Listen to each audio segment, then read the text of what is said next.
పరిసరాల పరిరక్షణపై అవగాహన పెంపొందించడానికి గాను పెద్దపల్లి పట్టణంలోని గాయత్రి విద్యానికేతన్లో ఈరోజు గ్రీన్ డేని ఎంతో ఉత్సాహంగా జరిపారు.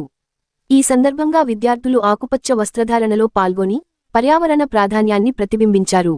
ఈ కార్యక్రమంలో గాయత్రి విద్యా సంస్థల చైర్మన్ అల్లింకి శ్రీనివాస్ మాట్లాడుతూ, మన భవిష్యత్ తరాలకు ఆరోగ్యకరమైన వాతావరణాన్ని అందించాలంటే ప్రతి ఒక్కరికి పచ్చదనాన్ని పెంపొందించే బాధ్యత ఉంది.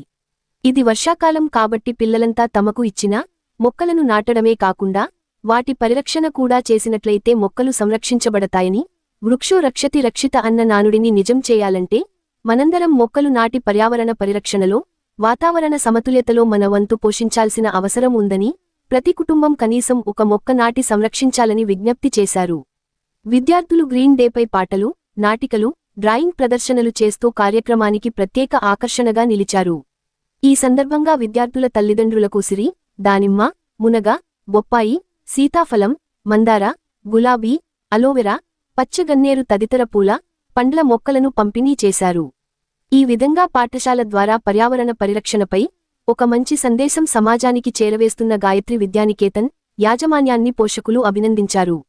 ఉత్సాహభరితంగా సాగిన ఈ కార్యక్రమంలో correspondent Rajani Srinivas, principal Vijay, vice principal Priyanka, ఉపాధ్యాయ బృందం, తల్లిదండ్రులు, విద్యార్థులు పాల్గొన్నారు.